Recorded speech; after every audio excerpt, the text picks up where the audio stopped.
और ऐसा करते हैं ना, नेक्स्ट पेज में आ जाओ बेटा। नेक्स्ट पेज में सुन लो, नेक्स्ट पेज में आपको हम क्वेश्चन का कुछ लिस्ट बना करके दे रहे हैं। पहले इन सारे क्वेश्चंस को हम लोग डिस्कस करेंगे, फिर आगे का पढ़ाई को कंटिन्यू करेंगे। इसके ऊपर बहुत कुछ टिका हुआ बेटा। अभी जो पढ़ने जा रहे हैं ना इस क्वेश्चन के ऊपर, इस पूरे चैप्टर को हम लोग खड़ा करेंगे जब भी हम लोग पढ़ने जा रहे हैं। तो पहला क्वेश्चन फिर से लिखिए बेटा कि अगर हुन्स रूल वायलेट कर दिया जाए तो कैल्शियम किस ग्रुप में बिलोंग करेगा, belongs to. Option S block, दूसरा ऑप्शन सी ब्लॉक, तीसरा ऑप्शन बी ब्लॉक और चौथा ऑप्शन बेटा एफ ब्लॉक। ये है दूसरा क्वेश्चन है, अगर वैनेडियम एक्स प्लस का मैग्नेटिक मोमेंट 1.732 bm होता है, 1.732, तो एक्स का वैल्यू क्या होगा? ऑप्शन है 1, 2, 3, 4। नेक्स्ट क्वेश्चन, अगर एस का value -12, 0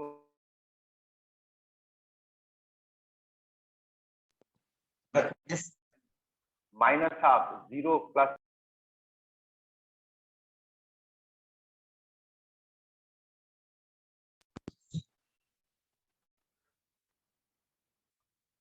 which of the following is violated? Which of the following is violated?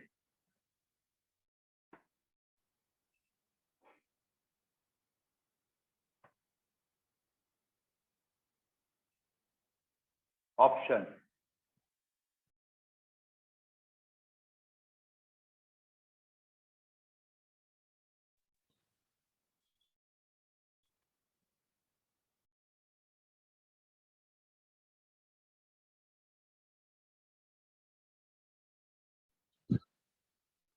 Hund's rule, Aufbau rule।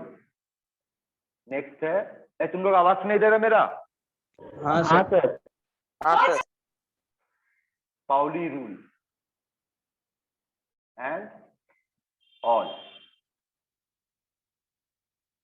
Next question, if s equals to -12, 0 plus half, then number of elements in fourth period of periodic table। option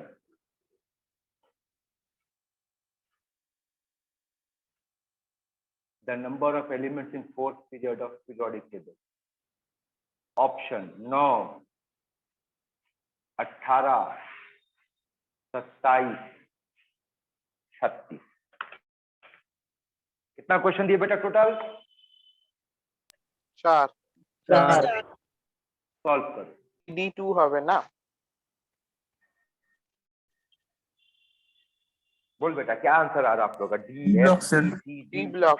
sir D আমার block. তো S block কি মনে sir হচ্ছে ऐसा आएगा ना sir पहला का? সে এসেই থাকবে তো। हाँ हाँ सर ऐसी में तो जाएगा। चलो देखते हैं, आओ आंसर देखते हैं बेटा। ठीक है, यहाँ देखो, बोलो तो कैल्शियम का अगर नॉर्मल कंडीशन इलेक्ट्रॉनिक कॉन्फ़िगरेशन लिखेंगे, बोलो। Argon 4s2 argon 1s2 2s2 2p6 3s2 बोलो 3s2 3s2 3p6 3p6 4s2।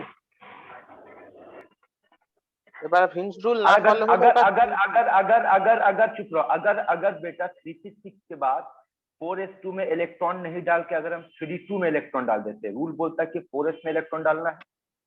हाँ और हाँ अगर इसको हम लोग किस में डाल देते हैं? 3d2 में, तो D ब्लॉक में चला जाता। 3d2 में डाल देते हैं ना। हाँ सर। तो बोल कौन सा रूल वायलेट हुआ यहाँ पर? Hund's rule. তো এটা তো অফ বাউ রুল ভায়োলেট হলো না। हाँ हाँ हाँ इस बार जानता कौन फंसा क्वेश्चन में हम लोग का हीरो फंस गया है कनक फंस गया बेटा तुम अच्छा क्लियर कर बात समझ पहले समझ रहे ना अगर हम अच्छा, तुम जो बेटा जानते हो तुम क्या गलती किया है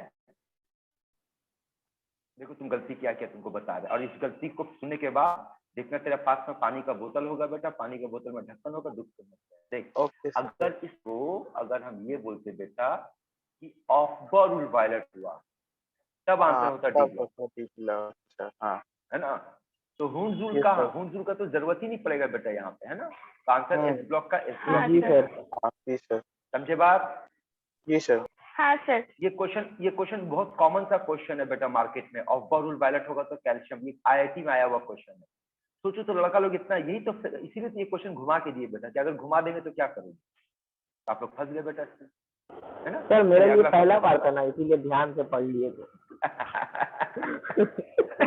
अच्छा है ना अगला क्वेश्चन बेटा बोलो। हाँ सर 1 সেটা 1 হবে 1 হবে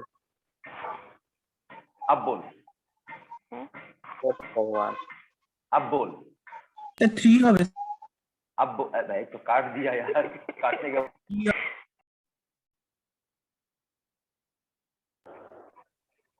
স্যার 4 হবে सर कैसे सर 4 কি করে হবে স্যার ফর্মুলাটা তো অন্য ছিল √n * n+2 ছিল এই হ্যাঁ बोलो होगा ভুল कौन করেছি होगा আমরা हाँ सर सर समझ गया क्या कह रहे এই দেখো। कह रहे आप আমরা তো তাই আনপেয়ার্ড বসানোর কথা আমরা ওইটাই বসিয়ে ফেলে হ্যাঁ, अब बाकी बेटा लोग ও जो लोग- তাহলে তো और 1 कुछ টা लोग- হলে হ্যাঁ বুঝেছি স্যার ঠিক আছে বুঝেছিস তো এবার যারা বুঝিস তাদেরকে একটু বুঝিয়ে দি ঠিক আছে सुन बाकी बेटा लोग बाकी बेटा लोग चुपचाप बैठा रहता है ए रेडॉक्स पढ़ा रेडॉक्स हाँ सर हाँ रेडॉक्स में आप लोग एक चीज पढ़ा थे स्पेक्टेटर आयन जी सर हाँ सर है ना name some spectator ion sir के पोटेशियम दैट अब हम बोले सुनेगा स्पेक्टेटर आयन में सौरभ है शोरोन नस्कर है ऋषभ है मरियम है मसूदुर है जयश्री है ये लोग कुछ बोलते ही नहीं है सिर्फ चुपचाप से बैठ के देखता रहता है ये लोग स्पेक्टेटर आयन एग्जाम्पल आईआईटी में पूछेगा इन लोगों का नाम डाल देगा अगर पूछेगा स्पेक्टेटर आयन का एग्जाम्पल ठीक है सर बता देना डालो इन लोगों का नाम सबका नाम डालो देखो अब क्वेश्चन पे वापस आओ देखो वैनेडियम का एटॉमिक नंबर कितना होता है बेटा 23 और 23 का अगर इलेक्ट्रॉनिक कॉन्फ़िगरेशन लिखेंगे तो क्या आएगा बोल Ar4s2 3d3 अब अगर इसका ऑर्बिटल डायग्राम बनाएंगे तो ये बेटा इसका ऑर्बिटल डायग्राम ठीक है इसमें कितना इलेक्ट्रॉन है 2 3 4 1 और आपके क्वेश्चन पे Bx प्लस का मैग्नेटिक मोमेंट कितना दिया है 1.732 यानी इसके मुताबिक हम लोग जानते हैं कि म्यू का फॉर्मूला क्या होता है √n × n+2 और इसका वैल्यू दे दिया 1.732 इसको जब आप सॉल्व कीजिएगा बेटा तो n का वैल्यू 1 आएगा और एक बार फिर से सुन लो जो बहुत लोगों को तो पहले भी बताएं और जो लोग सुने या भूल गए एक बार फिर से याद दिला दे अगर बेटा आपके क्वेश्चन में मैग्नेटिक मोमेंट दिया होगा यानी म्यू दिया होगा यानी √n × n+2 दिया होगा और अगर n का वैल्यू निकालना है तो इससे ट्रिक होता है बेटा ट्रिक ये याद रखना कि आपका जो म्यू का वैल्यू में डेसिमल के आगे जो नंबर है ना वही नंबर n का वैल्यू होगा ये ट्रिक याद रखना तो ये टाइम बचाएगा आपका तो n मिल गया n का मतलब क्या है नंबर ऑफ अनपेयर्ड इलेक्ट्रॉन 1 है बोलो रे जवाब दो अनपेयर्ड इलेक्ट्रॉन 1 किसमें है वैनेडियम में या वैनेडियम के आयन में है वैनेडियम के आयन में हाँ इसका है ना ये यानी इसके पास हाँ, एक सर। अनपेयर्ड इलेक्ट्रॉन और ये मेरा पूरा का पूरा वैनेडियम है अब सोचो कितना इलेक्ट्रॉन यहाँ से निकालेंगे कि मेरे पास एक अनपेयर्ड इलेक्ट्रॉन बचेगा चलो निकालना शुरू करते हैं बोलो पहला इलेक्ट्रॉन किससे निकालेंगे 4s से दूसरा भी 4s से सर 4s से एक फॉलो करो पहले बोलो 4s से अगर एक इलेक्ट्रॉन निकाल दिए तो कितना अनपेयर्ड बचा 4 4 और अपने को कितना चाहिए एक अपने को कितना चाहिए 4 3 का बार तब तक निकालेंगे जब तक कि एक नहीं बचा, है ना। फिर एक यहाँ से निकालेंगे, एक यहाँ से निकालेंगे, एक यहाँ से निकालेंगे। टोटल कितना निकाले बेटा? 4 निकाले सर। 4 निकालने के बाद एक अनपेड इलेक्ट्रॉन निकला, और अगर 4 निकाल देंगे तो वैनिडियम के ऊपर कौन सा चार्ज आएगा? Four V plus. Please four G plus. Sir. x का वैल्यू 4 है। जी सर समझ गए। n का वैल्यू यहाँ 1 है, n का वैल्यू 1 है, लेकिन x का वैल्यू 4 है। क्लियर है बेटा लोग? हाँ सर। चलिए अगला पे आते हैं। अगला क्वेश्चन का आंसर बोलो बेटा आप लोग। सर सी अबे पाउलीज एक्सप्रेशन। हाँ sir. Yes, sir. Option participate करो बेटा, सब लोग मिलकर पार्टिसिपेट करो। नहीं बोलो answer. C. that's the option C. बिल्कुल सही। अब देखो इसको आपको कैसे पढ़ना है, समझो। एस यहाँ पर स्पिन क्वांटम नंबर है, और हम लोग नॉर्मल कंडीशन में जानते हैं कि एस का वैल्यू जो होता है वो -12 होता है और +12 होता है। ये दो वैल्यू क्या जी सर। रिप्रेजेंट कर रहा है? दो वैल्यू रिप्रेजेंट कर रहा है कि एक ऑर्बिटल में दो दो इलेक्ट्रॉन अलग अलग स्पिन। लेकिन अगर आपको एस का 3 वैल्यू दे दिया जाए, इसका ये मतलब निकलता है कि एक ऑर्बिटल में 3 इलेक्ट्रॉन है, और अगर एक ऑर्बिटल में 3 इलेक्ट्रॉन चला गया तो कौन सा रूल वायलेट होगा यहाँ पर? हाँ जी सर समझ गए। क्लियर है बेटा ये? हाँ सर। हाँ सर। चलिए आगे आगे बढ़े। जी सर। अब आगे देखो क्या है। अब अगला जो क्वेश्चन है बेटा, ये है सबसे जबरदस्त क्वेश्चन। कोई बताएगा इसका आंसर क्या है? बोलो। सर मुझे 36 लग रहा है, 36। लग रहा है मतलब श्योर नहीं है। चलो और कोई आंसर बेटा?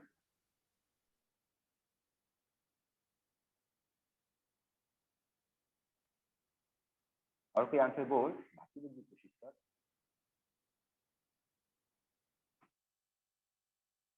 चलो देखते हैं क्या आंसर होगा।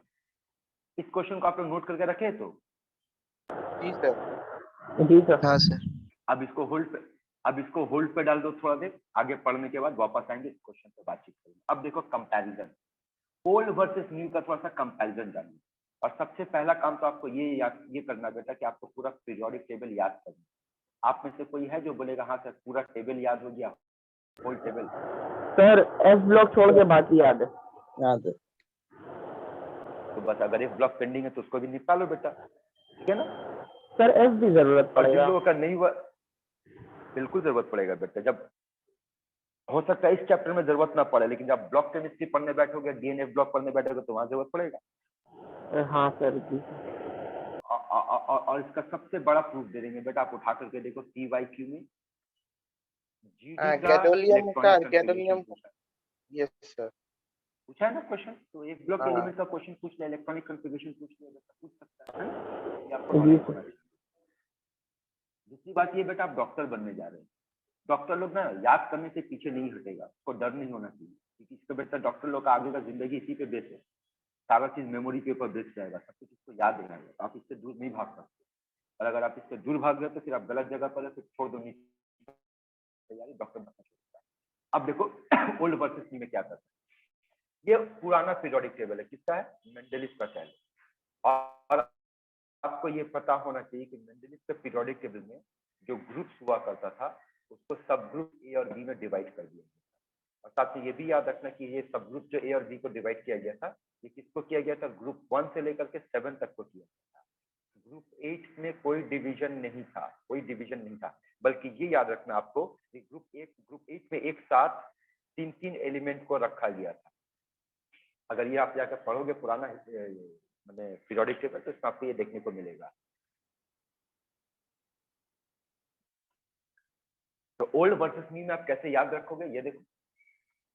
अभी का जो 1 है वो पहले का 1A है, 2 बन गया 2A, 3 बन गया 3B।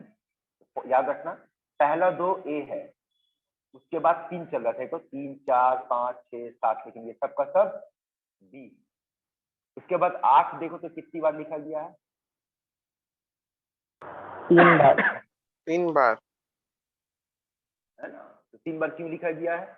तो आप ऐसे याद रखोगे कि पिछली बार जब मेंडलीव का पीरियोडिक टेबल था बेटा, मेंडलीव के पीरियोडिक टेबल में 3 एलिमेंट को एक साथ रखा गया, तो यहाँ क्या किया गया, उन तीनों एलिमेंट को अलग अलग घर में दिखाया गया। तो देखो लिखने का तरीका देखो, यहाँ पर 1 है, यहाँ पर 2, फिर यहाँ से यहाँ तक पूरा आपका क्या चल रहा है, 3 से लेकर के 7 तक, तो ये 8 चला। अब फिर से शुरू करो 1 से, अगेन 1 से, लेकिन इस बार 1 अब पहला कौन आएगा, बी आएगा, और फिर यहाँ से यहाँ कौन चल रहा है, ए चल रहा है। पहले ए आया, फिर बी आया, फिर 8 आया, ऐसे याद रखो, पहले ए आया, फिर बी आया, फिर 8 आया 3 बार, फिर बी आएगा, फिर ए आएगा। और क्या ए में कौन था, 1 और 2 था, माने ये 1 था, हाँ सर। और ये 2 था, है ना, समझ में आ रहा है, लॉजिक पकड़ो ना। जी और सर। यहाँ पर क्या था बेटा, तो लेकर के वही हाल यहाँ भी होगा, यहाँ 1 होगा, 2 होगा, और यहाँ पर भी आपका 3 से लेकर के 7 तक होगा। आखिरी वाला ग्रुप जाकर किस में कन्वर्ट हो जाता है बेटा, 0 में। जी सर।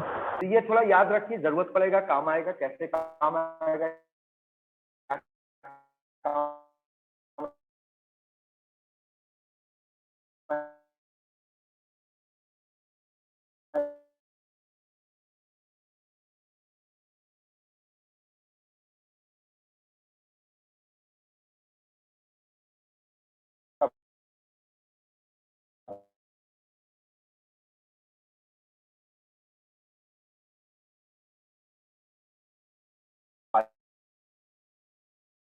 ठीक है, होल्ड पे रहना, ठीक है। स्क्रीन दिख रहा है? नहीं सर, हाँ सर आ হ্যাঁ गया। স্যার এখন हाँ দেখা सर, যাচ্ছে। आवाज आ गया ना, हाँ ठीक है। तो डिस्कनेक्ट हो गया था। आप सुनो, तो डॉर्बेनर क्या बनाया था, लॉ ऑफ ट्रायड बनाया था। वहां पे क्या किया था, वो 3 एलिमेंट का ग्रुप बनाया था। पर आपको ये पता होना चाहिए कि वो लॉ फेल कर गया, क्योंकि वो पूरे पीरियोडिक टेबल में जितना भी एलिमेंट है सब पे ये रूल लागू नहीं हो पाया। फिर दूसरा आया, उसका नाम था नया जमीन, न्यूलैंड। और न्यूलैंड क्या किया था, वो आते साथ गाना शुरू कर दिया, सारे गा मा पा धा नी सा, जी सर। है ना, हाँ याद है सर, ना? और उसका लॉ का नाम क्या था बेटा, लॉ ऑफ ऑक्टेव कहा जाता था उसको, law law of of octaves. उसके बाद एक और बंदा है जिसका नाम था लॉथर मेयर। चौथे में लॉथर मेयर एक कर्व ड्रॉ किया, ये भी आपको नोट से मिलना, देखिए ग्राफ मिलेगा आपको, कर्व बनाया। लॉथर मेयर से इंस्पायर हो गया मेंडलीफ, बिलीव। ये से इंस्पायर हुआ था। इस तरह का क्वेश्चन भी पूछा जाता है कि मेंडलीफ किस से इंस्पायर होकर पीरियोडिक टेबल बनाया, तो मेंडलीफ अपना पीरियोडिक टेबल बनाया। और मेंडलीफ को कहा गया था पापा ऑफ पीरियोडिक टेबल, पापा ऑफ पीरियोडिक टेबल। ठीक है, अगर आपसे सवाल पूछा जाए कि मेंडलीफ के पास जो पीरियोडिक टेबल था उससे बहुत सारा गलती था, इसके बावजूद भी इसको पप्पा क्यों बोला गया, बताओ। क्योंकि वो उसका सर पहला वही मॉडर्न था उस टाइम तक, मतलब रूल सबसे ज्यादा उसी में फॉलो होता था। वो ये है, স্যার মডার্নের কাছাকাছি একটা দিয়েছিল। হ্যাঁ সেটা বলতে Modern পারি, period কিন্তু হ্যাঁ ব্যাপারটা এমন আছে যে Mendeleev was the first person who plotted elements in tabular form. Tabular form में अगर पहली बार कोई लेकर के आया था पीरियोडिक टेबल को, तो वो मेंडलीफ लेकर आया था। टैब्यूलर फॉर्म का मतलब टेबल के फॉर्म, और टेबल में क्या दिखाया था, वो 2 चीज दिखाया था, पीरियड का खेल और ग्रुप का खेल, हॉरिजॉन्टल और वर्टिकल का खेल समझाया था।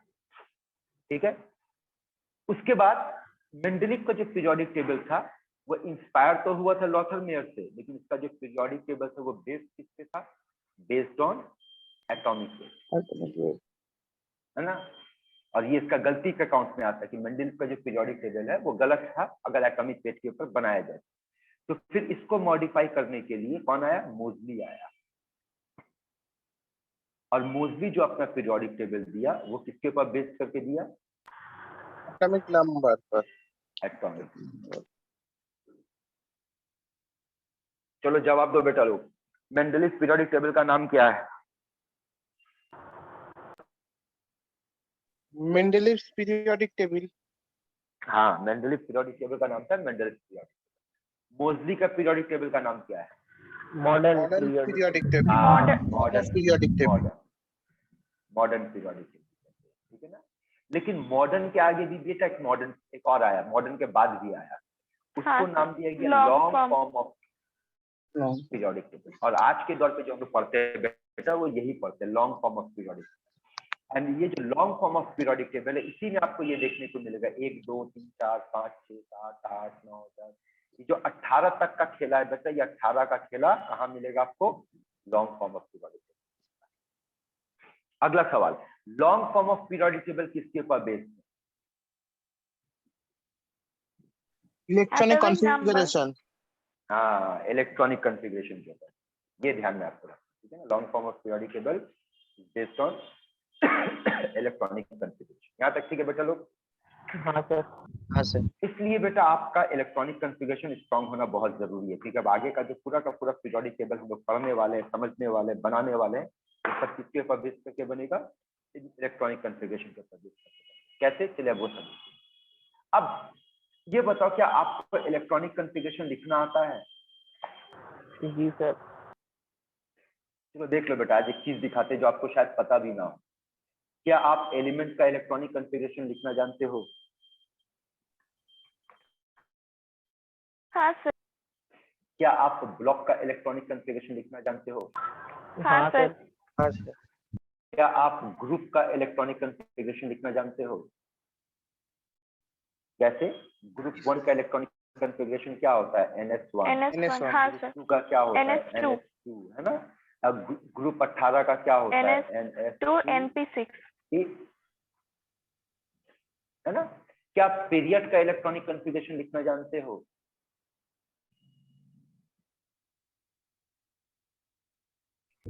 नहीं सर। बेटा लोग नहीं जानते? चलिए अब यही सिखाने जा रहे हैं आपको कि पीरियड में इलेक्ट्रॉनिक कॉन्फ़िगरेशन कैसे लिखते हैं, ठीक है ना। पीरियड के मामले में एलिमेंट का आपको पता है, ब्लॉक पता है। क्या आपको मॉलिक्यूल का इलेक्ट्रॉनिक कॉन्फ़िगरेशन लिखना आता है?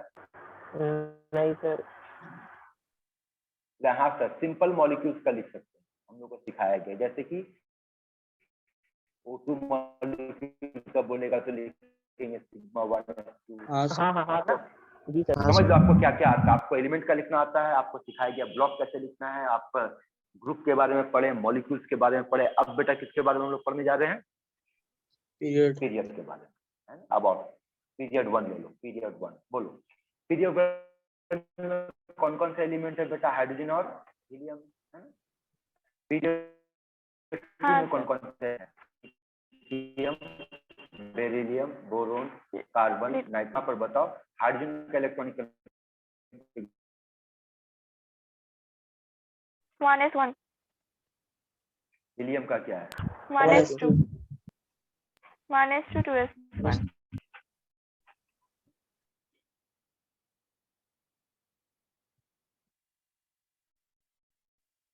ठीक है बेटा, यही होगा। हाँ सर। चलो अब जो सवाल का जवाब देंगे वो बताना कि पीरियड 1 में लास्ट इलेक्ट्रॉन कहाँ एंटर करेगा? बोलो। s orbit orbit orbit 1s 1 और 1s 2 s नहीं, हाँ 1s, सर 1s। है ना। अच्छा, पीरियड 2 में इलेक्ट्रॉन कहाँ एंटर कर रहा है? 2s में। Last electron. आंसर देख तो ये है 2p जी सर। होगा। हाँ सर। अरे देखता भाई, यहाँ कहाँ एंटर किया? एस में, यहाँ एस में, और यहाँ एंटर किया। ये एस में एंटर किया, ये एस में एंटर किया, तो लास्ट इलेक्ट्रॉन कहाँ एंटर किया?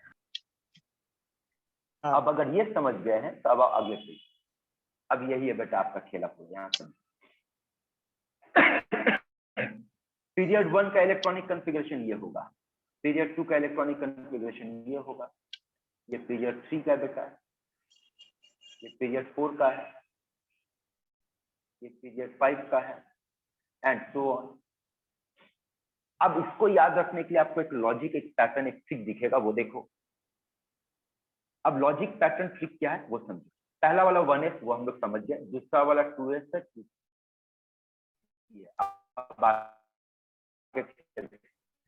तो होगा 3 नंबर तो रिपीट हो रहा है। रिपीट हो रहा है।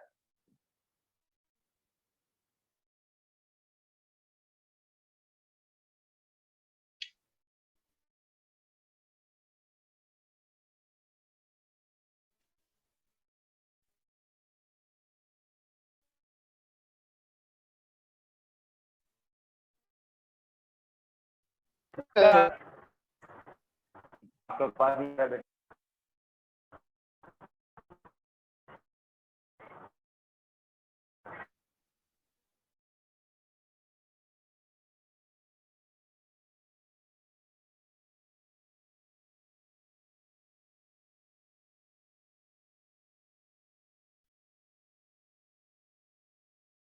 हाँ सर। ठीक है हाँ अब आ रहा है। सर।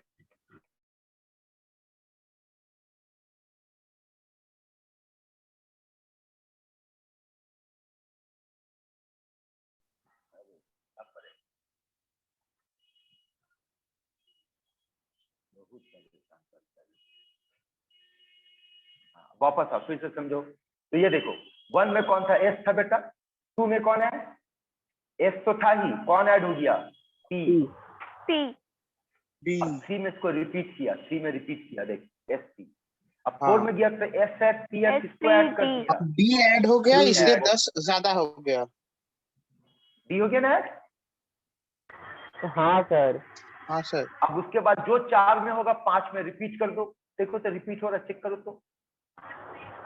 हाँ सर रिपीट हो रहा है। अब बोलो, एस हुआ, पी हुआ, डी हुआ, तो अब कौन ऐड होगा? एफ ऐड होगा, चेक कर। जी सर। हाँ। और उसके बाद वो रिपीट हुआ।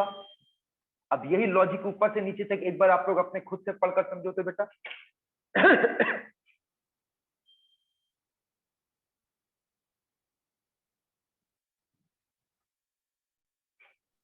जी सर, समझ आ गया।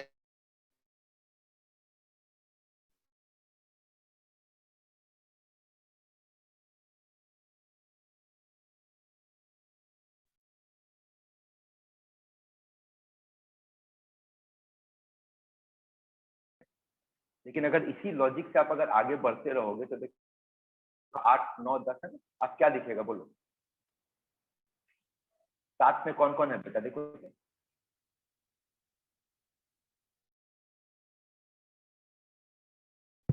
60 और 70।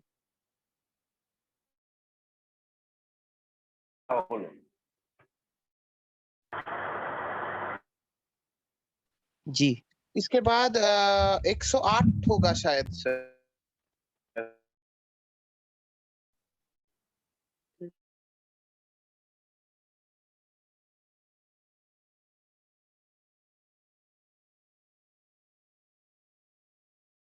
कुछ समझ लो, पैटर्न है कि फर्स्ट पीरियड का इलेक्ट्रॉनिक कॉन्फ़िगरेशन क्या होगा बेटा? फर्स्ट पीरियड का इलेक्ट्रॉनिक कॉन्फ़िगरेशन 1s होगा, सेकंड का 2s2p होगा, थर्ड का 3s3p होगा, फिर इस तरीके से and so on.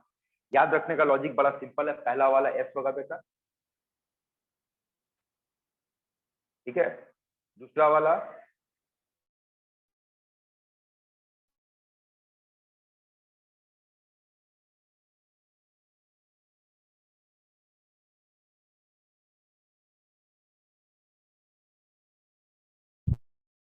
Repeat. Repeat करेंगे, फिर डी ऐड करेंगे, फिर रिपीट करेंगे, फिर एस ऐड करेंगे, फिर डी करेंगे, फिर रिपीट करेंगे। यहाँ तक अब बात समझ में आ रहा है आप लोगों को?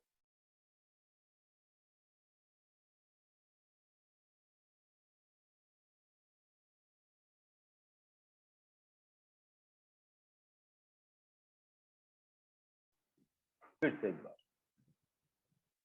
क्या मुसीबत लगा के रखा है।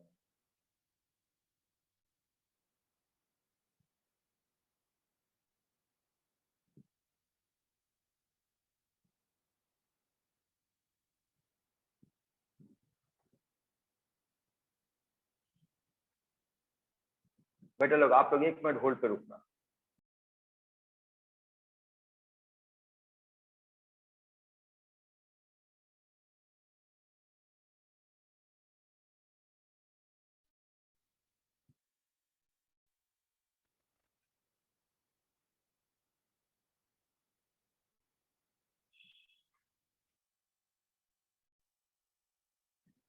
ए बेटा लोग, यहाँ तक ओके, आगे बढ़े आप? जी सर। हाँ सर। अब सुनो, अब सुनो, किसी भी पीरियड में कितना एलिमेंट पाया जाएगा ये पूरा डिपेंड करेगा उसके इलेक्ट्रॉनिक कॉन्फ़िगरेशन पर। फॉर एग्जांपल, पीरियड 1 का इलेक्ट्रॉनिक कॉन्फ़िगरेशन क्या है बेटा? 1s। 1s। अब ये बताओ कि 1s में टोटल दो कितना सर। इलेक्ट्रॉन हो सकता है? आंसर 2। हाँ जी सर। अब सेकंड में आ जाओ, 2s और 2p में टोटल इलेक्ट्रॉन कितना होगा? 6 + 6 8 होगा। उसी लॉजिक से 3s और 3p में कितना इलेक्ट्रॉन होगा? 8 होगा, हाँ सर। है ना? इसी तरीके से इसमें कितना इलेक्ट्रॉन होगा? हाँ यस क्लियर हाँ है बेटा? सर।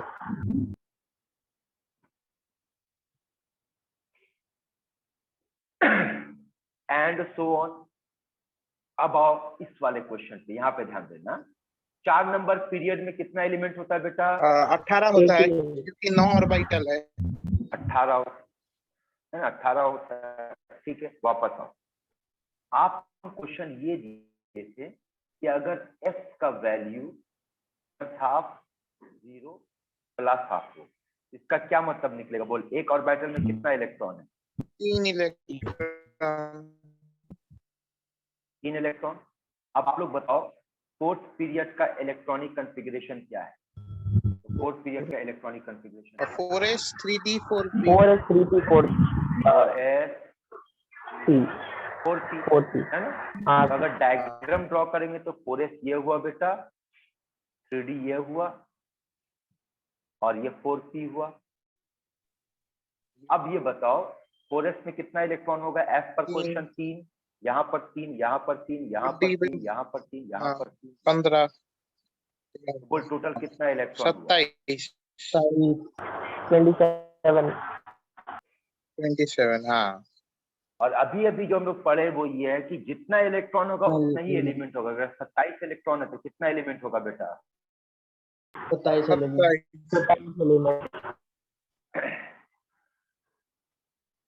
बोलो, क्लियर है ये हाँ कंसेप्ट? सर। अगर क्लियर है बेटा तो एक क्वेश्चन फिर से जरा ट्राई कीजिए, लीजिए।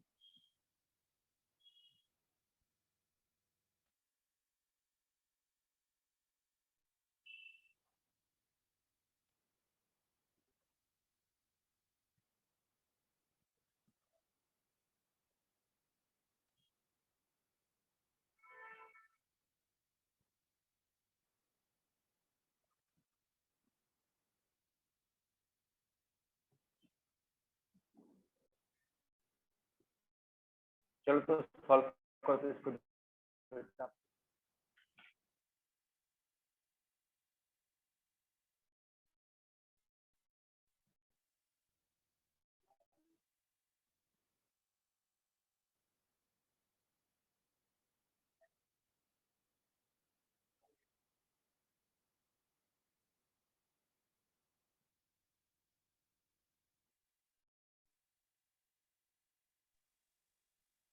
सर 16 एलिमेंट्स 16 सर 16 एलिमेंट्स होगा। Yes, yes.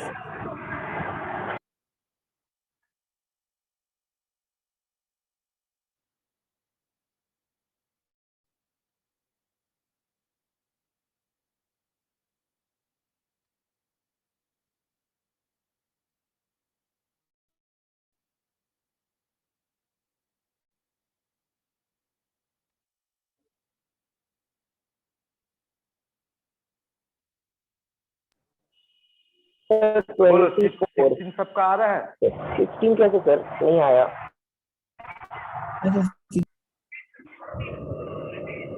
समझते 3p हैं, और बोलो। 3 है क्या? थर्ड पीरियड, रुको ना बेटा, थर्ड पीरियड का इलेक्ट्रॉनिक कंफिगरेशन बोलो, बोलो। सर 3s 3p 3s हाँ सर। और 3s का मतलब 1 और 3p का मतलब ये।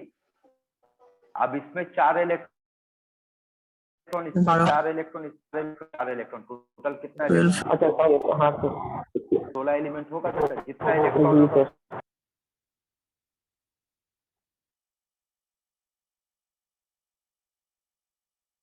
जी सर। जी सर। हाँ सर। क्लियर है?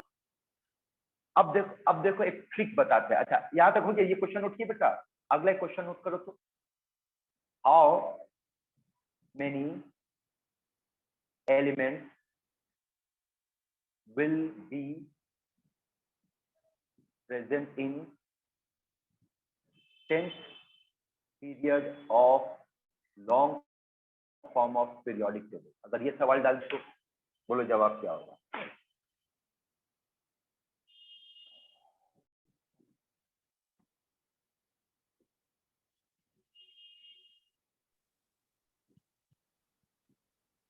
$72।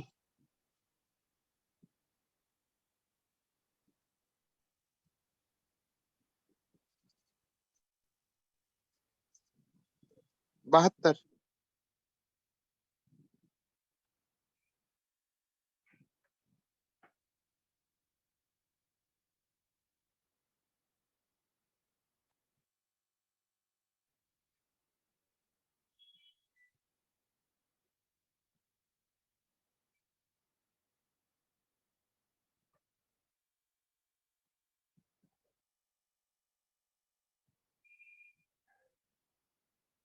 जी सर।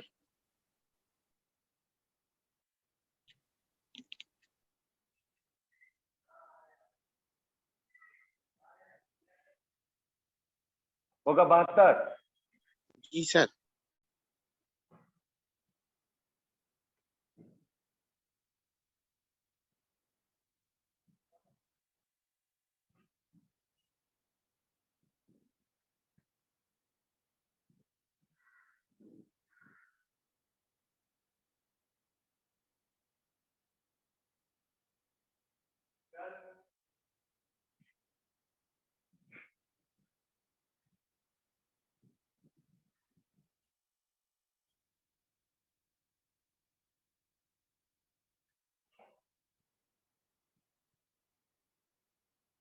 चलिए अगला टॉपिक पे आते हैं। क्या है? आईपेक्स नोमेनक्लेचर।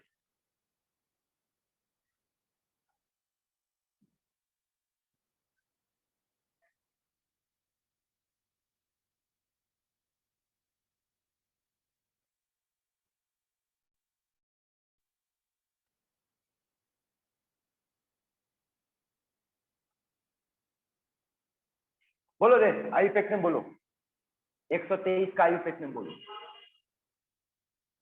कितने का? 23। अनबाइटाइम। अनबाइटाइनियम। अनबाइटाइम। तो क्या ये चीज आप लोग को पढ़ाना होगा या आप लोग को नॉलेज में है बेटा? नॉलेज में है सर, है सर। है ना? इस आपको पता होना चाहिए। 0 1 2 3 4 5 6 7 8 9। तो 0 का नाम क्या रखा गया बेटा? नील, है ना? नील का नाम क्या रखा गया? बोलो। Un bi bi tri quad. Quad. इसका हाँ। नाम टेन। का नाम हेक्स। इसका नाम सेप्ट। सेप्ट ये एन। याद करो। और इन सबके साथ लास्ट में क्या जोड़ना है आपको? यम। यम। यम जोड़ना है। तो अगर 123 है तो एक के लिए क्या लिखेंगे बेटा? अन दो के लिए बाई बाई, 3 के लिए लिखेंगे ट्राई। सिंबल क्या होगा? यूडीटी। ठीक है, समझ में आया? हाँ सर। हाँ सर। चल अब आगे की बात सुनो। नेक्स्ट जो टॉपिक पढ़ने जा रहे हैं बेटा, इसका नाम है बोर्ड क्लासिफिकेशन ऑफ एलिमेंट। अब आपको थोड़ा सा यहाँ थोड़ा सा ये नोट में तो सारा डिटेल दिया हुआ है। मोटा मोटी एक बात बता दो, उसको थोड़ा सा ध्यान। बोर्ड क्या किया? पीरियोडिक टेबल में जितना भी एलिमेंट था उसको 4 हिस्से में डिवाइड कर दिया, या 10 हिस्से में डिवाइड किया। और बात करते हैं तो बोर्ड क्या किया? पहला हिस्सा को नाम दिया पीनट गैस, दूसरे को नाम दिया रिप्रेजेंटेटिव एलिमेंट। तीसरे को नाम दिया ट्रांजिशन एलिमेंट, और चौथे को क्या नाम दिया? Signal transition element. ठीक है, अब ये किस बेसिस पे क्लासिफिकेशन हुआ वो सुनो। बोर्ड का ये कहना था कि जिसका लास्ट और बिट कंप्लीट कोई ना गया। फिर बोला जिसका लास्ट और बिट इनकम्प्लीट वो रिप्रेजेंटेटिव है। यहां बोला जिसका लास्ट और bit plus second last orbit incomplete, वो गया ट्रांजिशन एलिमेंट। यहाँ क्या बोला, जिसका last orbit plus second last orbit plus third last orbit incomplete. यानी यहाँ पर जो क्लासिफिकेशन हुआ वो किसके बेसिस पे हुआ कि लास्ट ऑर्बिट में कितना इलेक्ट्रॉन है नहीं। अगर last orbit complete inert gas, अगर last orbit incomplete representative element, last और सेकंड लास्ट दोनों इनकम्प्लीट तो ट्रांजिशन, और last second last third last अगर तीनों इनकम्प्लीट नाम inner transition. Inert transition. Clear है यहाँ तक? अब देखो classification on the basis of what, electronic configuration. Electronic configuration. Classification पढ़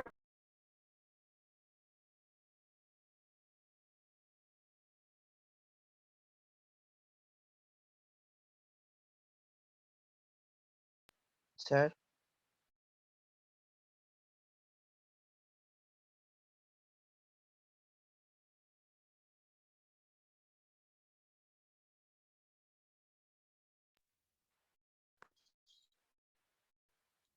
बोलो रे।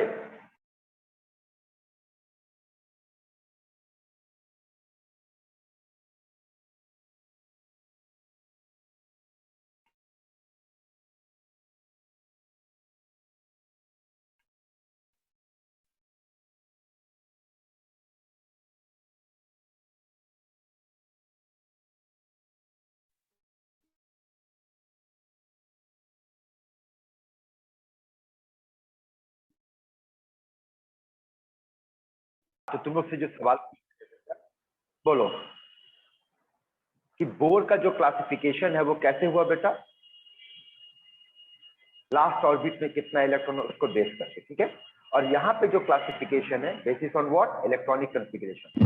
इलेक्ट्रॉनिक कॉन्फ़िगरेशन के ऊपर बेस करके बेटा आपके पास क्या मिलने वाला है, चार तरह का, फिर से S block, P block, D block and F block.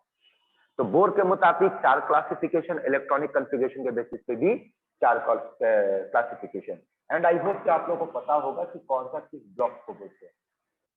Last electron जहां एंटर करेगा बेटा वो उसका ब्लॉक हो जाएगा। चलिए आप लोग के क्वेश्चन, एक ऐसा एलिमेंट का नाम बताओ जो बाय डेफिनेशन एस ब्लॉक है, लेकिन हीलियम। पीरियोडिक टेबल में उसको पी ब्लॉक में रखा गया है। हीलियम हीलियम ठीक है, ये आंसर याद रखना है, हीलियम। हीलियम का इलेक्ट्रॉनिक कन्फिग्रेशन पढ़ो बेटा, क्या मिलेगा, हीलियम का इलेक्ट्रॉनिक 1s1 में एंटर कर रहा है लेकिन पी ब्लॉक में ओ रखा हाँ गया है। s2 हाँ है ना। तो इसका मतलब ये होना तो चाहिए एस ब्लॉक बाय डेफिनेशन, लेकिन अगर आप पीरियोडिक टेबल में हीलियम का पोजीशन देखोगे तो कहाँ मिलेगा बेटा आपको, वो पी ब्लॉक में। P block. ठीक है, चलो आगे बातचीत कंटिन्यू करते बेटा। आइए यहाँ पे कुछ जबरदस्त क्वेश्चन आप लोगों के सामने आने वाला है। चलो तो देखिए कौन बताएगा, क्वेश्चन से ही शुरू करते हैं। ये ले बेटा, आप लोगों को कुछ एलिमेंट दे रहे हैं, ठीक है ना, element A B C D E F G H I J, और आपको क्या करना, पेन पेपर उठाओ और ईमानदारी से, आप चाहो तो चीटिंग कर सकते हो, बहुत आसान है चीटिंग करना। आपके हाथ में मोबाइल है, पीरियोडिक टेबल खोलोगे सारा आंसर मिल जाएगा। लेकिन आप ये समझो कि आपके पास पीरियोडिक टेबल नहीं है, बिना देखे पीरियोडिक टेबल को अगर आपसे पूछा जाए कि अगर एलिमेंट का एटॉमिक नंबर आपको दे दिया जाए, पूछा जाए कि बताओ कौन सा किस पीरियड में है, आपको बताना है। जैसे कि मान लो कि एलिमेंट ए जो है उसका एटॉमिक नंबर 17 है, मान लो एलिमेंट बी जो है उसका एटॉमिक नंबर 28 है, इसका मान लो 34 है, इसका मान लो 44 है, इसका मान लो 51 है, इसका मान लो 56 है, इसका मान लो 77 है, इसका मान लो बेटा 82 है, इसका मान लो 100 है, इसका मान लो 62 ले लो, के भी ले लो, के का मान लो 116 है, ठीक है। ये बेटा आपको क्वेश्चन दिया गया है, इन सारे क्वेश्चन को सॉल्व कीजिए, 2 मिनट का टाइम दे रहे, सॉल्व करके आंसर दीजिए। चलिए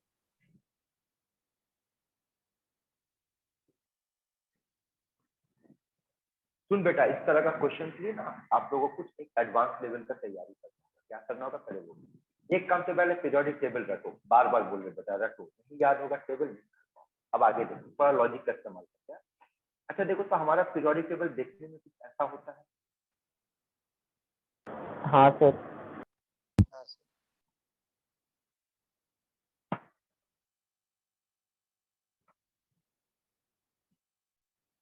होता है ना? जी सर। और इस जी सर। पीरियोडिक टेबल में अगर हम बात करेंगे, इसको चाहे तो हम लोग 4 हिस्से में बांट सकते हैं। ये वाला हिस्सा का नाम एस ब्लॉक, ये वाला हिस्सा का नाम डी ब्लॉक, इसका नाम सी ब्लॉक और इसका नाम एफ ब्लॉक। ठीक है? हाँ सर। अच्छा सुनो, एक बात बताओ, आप लोग ट्रैवल करते हो, गाड़ी वाड़ी चलाते हो, ड्राइव करते हो? हाँ सर। तो देखो एक लॉजिक बता रहे, कभी ऐसा, इसका मतलब जानते हो ये क्या होता है? लैंडमार्क। हाँ सर जानते हैं। है ना? जैसे देखो हम तुमको एक एग्जांपल बता रहे, हम बेटा अपना बाइक लेकर के बहुत जगह पे जाते हैं, मतलब समझ लो कि मेरा लाइफ को अगर हम अपना एनालिसिस करेंगे ना, तो बोल सकते हो कि हम अपना लाइफ का मोर देन 50% ऑन व्हील गुजारे हैं, चक्के पे। ठीक है, तो 50% ऑन व्हील। तो गाड़ी चलाने के टाइम पे क्या होता है कि कई बार हम लोग क्या करते हैं मालूम है, रास्ता को याद रखने के लिए एक कोई बिल्डिंग को दिमाग में बैठा लेते हैं कि इस बिल्डिंग से बाएं मोड़ना है, या सामने कोई एक मंदिर है उसके सामने से दाएं मोड़ना है, एक हाँ लैंडमार्क बना लेते हैं। तो वैसे ही लैंडमार्क आपको पीरियोडिक टेबल में बनाना है। क्या बनाना है लैंडमार्क? वो यहाँ पर पीरियोडिक टेबल में आपका 2 लैंडमार्क होगा। एक लैंडमार्क बेटा ये होगा, ये होगा, कौन होगा? Noble gas, inert gas. तो आप एक ठीक है ना, इसको एक लैंडमार्क कर लेना है। और किसको लैंडमार्क करना है आपको? यहाँ पर दूसरा जो लैंडमार्क करना है वो है लैंथेनाइड्स और एक्टिनिड्स को लैंडमार्क करना है। तो वो आप में से कोई बता पाएगा कि लैंथेनाइड्स और एक्टिनिड्स जो है वो कहाँ बैठा हुआ है पीरियोडिक टेबल में? बेटा वो लैंथेनाइड और एक्टिनाइड पीरियोडिक टेबल के बाहर आ गया है। ग्रुप देखो 3 समझो में पहले, यहाँ बैठा हुआ, यहाँ बैठा हुआ, यहाँ पे बैठा हुआ, ये देखो इस जगह पे हाँ बैठा हुआ ग्रुप है, यहाँ 3 में। है ना? Yes sir. ग्रुप हाँ 3 में बैठा हुआ है। और अगर पीरियड के हिसाब से बात करेंगे तो प्लस पीरियड 7 लैंथेनाइड बैठा हुआ है। 7 में एक्टिनाइड। जी सर। हाँ सर।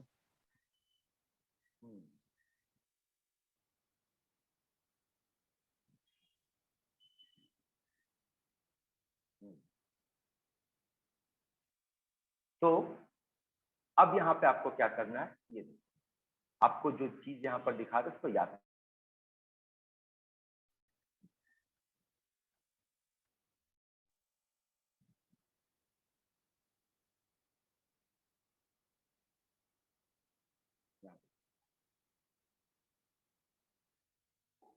आपको ये याद करना बेटा यहाँ पर पीरियोडिक टेबल में जो इनर्ट गैस है उसका एटॉमिक नंबर बताओ तो क्या क्या है?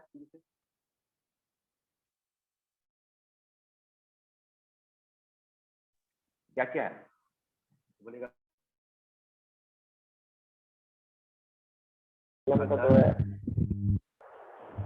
बोलो। हाँ It- आर्गन का 18, 36, क्रिप्टॉन का 36, xenon 54, and radon radon 86. 86। Yes sir. 108। ओ वो तो 108 on 118 सॉरी अनऑक्ट है ना? और ये किस पीरियड में, पीरियड भी डिसाइड कर लो, पीरियड 1 में, 1 पीरियड 2 2 में, 3 4 पीरियड 3 में, पीरियड 4 में, पीरियड 5 में, पीरियड 6 में और पीरियड 7। ठीक है? और किसको बेटा याद करने बोले? लैंथेनाइड। हाँ का लोकेशन क्या है बेटा? लैंथेनाइड का लोकेशन है ग्रुप 3 पीरियड 6। और लैंथेनाइड कहाँ से कहाँ तक मिलेगा बेटा आपको? 56 57 से 70 तक। 7 से लेकर के 70 तक, ये आपको याद है। उसी तरीके से एक्टिनिड की बात करेंगे, ग्रुप 3। हाँ सर एक्टिनिड मिलेगा सर 102 से सॉरी 89 से 102। हाँ 103, हाँ सॉरी 102, 89 से 102। अब आ जाओ क्वेश्चन पे आते हैं, एक करके सॉल्व करते हैं। ये देखो पहला क्वेश्चन कौन है बेटा, 17। तो तुम खुद से लॉजिक लगा लोगे कि अगर 18 3 में बैठा हुआ तो 17 कहाँ है? उसके सामने ही है। हाँ उसी में है सर। यूनिट 3 और ग्रुप ग्रुप 17। 17। अब ग्रुप 17 में ये तो हम लोग ऐसे ही बता सकते हैं, है ना। अब हाँ 28 सर। को देखो कैसे सोचना है, 28 को देखो कैसे सोचना है। जब आपको ऐसा कोई नंबर मिले तो उसको सॉल्व करने का तरीका आप बता दो। बोलो 28 से ज्यादा नंबर का इनर्ट गैस कौन है? क्रोमियम। क्रिप्टॉन 36। Krypton krypton. बोलो 36 क्रिप्टॉन। 36। तो वो हाँ उसका सर। पीरियड हो जाएगा बेटा, वो उसका पीरियड हो जाएगा। अब Fourth ग्रुप period, निकालने का हाँ। तरीका, ठीक है। अब ग्रुप निकालने का ट्रिक सुनो। बोलो 28 से कम इनर्ट गैस, कम नंबर का इनर्ट गैस कौन है? 18। आर्गन। आर्गन है सर। आर्गन। उसका एटॉमिक नंबर कितना है? 18। 18 और 28 का डिफरेंस बोल। 10। ग्रुप 10 में हो। जी सर। समझ में आ रहा है? हाँ बिल्कुल। ठीक है। अब उसी हाँ तरीके सर। से सी में आ जाओ। बोलो सी से ये तो staff 34 से ज्यादा, 34 से हाँ, ज्यादा का इनर्ट गैस 36। कौन है? 36। का मतलब 36 पीरियड 4 हो जाएगा। Period 4 group 16। अब बोलो 34 से कम का एटॉमिक नंबर का इनर्ट गैस कौन है? 18। 18 हाँ 34 से अगर 18 को माइनस करेंगे 16। तो ग्रुप 16 मिलेगा। बोलो बात समझ में आ रहा है? जी सर। जी सर। लेकिन याद रखना ये जो खेल है, ये खेल आप सिर्फ कहां तक अप्लाई कर सकते हो? 1 से लेकर के 56 तक 1 अप्लाई से कर लेकर सकते हो। 56 तक। जैसे 51 क्या यहाँ अप्लाई कर सकते हैं? बिल्कुल अप्लाई कर सकते हैं। बिल्कुल सर। चलो B44 है, चलो इसको अप्लाई करते हैं। बोलो 44 से ज्यादा का एटॉमिक नंबर का इनर्ट गैस जेनॉन। हाँ 54। जेनॉन किसमें है? Xenon. जेनॉन मतलब पीरियड मतलब 5 में होगा। 5। हाँ और 44 से कम का इनर्ट गैस का एटॉमिक नंबर कौन है? 36 मतलब उसका ग्रुप 8 डिफरेंस में बोल। होगा। ग्रुप 8 में होगा। ग्रुप 8 8 8 8 है ना। हाँ। अब आज ई को निकालते हैं। ई का एटॉमिक नंबर कितना दिया बेटा? 51। 51 और साफ साफ दिखाई दे रहा है सर ग्रुप 15 में 51 होगा। में पीरियड का, तो 51 से पीरियड पीरियड का ज्यादा 5। कौन होगा? पीरियड 5 होगा। हाँ अब इसको आप दो तरीके से सॉल्व कर सकते हो, या तो पीछे वाले से जाकर माइनस करो, 51 से 36 को माइनस करो, तो 15 आ रहा है, या फिर 54 से जस्ट 3 माइनस करने से 15 आ जाएगा। या फिर लॉजिक यूज करो कि 54 तो ग्रुप 18 में बैठा हुआ है और आपको 51 चाहिए, तो 3 घर पीछे आएंगे, तो 18 का 3 घर पीछे कौन होगा? 15 होगा। 15 हाँ बिल्कुल सर। इसी लॉजिक से बाकी जो बेटा लोग 56 निकाल कर देखो 56 का आंसर मैच कर रहा है, निकालो 56। हाँ तो पीरियड 6 और ग्रुप 2 56 का मैच कर दिया। बोलो हाँ सर मैच किया गया, 56 मैच किया। Period 6 group 2। हो रहा सबका? देख चेक कर बेटा, हाँ सर। हो गया ना। अब आगे का खेल को समझ। अब आगे का खेल यहाँ तक ओके बेटा, आगे बढ़े। हाँ सर। जी सर। अब आगे का खेल को समझो। तो कहाँ तक हम लोग बातचीत कर चुके बेटा? 56 तक हो गया। और आपको हम क्या बोले थे कि ये जो रूल अप्लाई करेंगे, ये रूल कहाँ तक अप्लाई कर सकते हैं? 56 तक अप्लाई। 56 तक। अब 56 के आगे का रूल को समझो। 56 का अब आगे का नियम को समझो। अगला नंबर क्या दिया? बोलो 27। 77। अब ग्रुप 77 सॉरी निकालना, सीरियसली वही रूल फॉलो करेंगे। बोल 77 से ज्यादा नंबर का इनर्ट गैस कौन है? 27 86। Radon 86. मतलब पीरियड 6 होगा।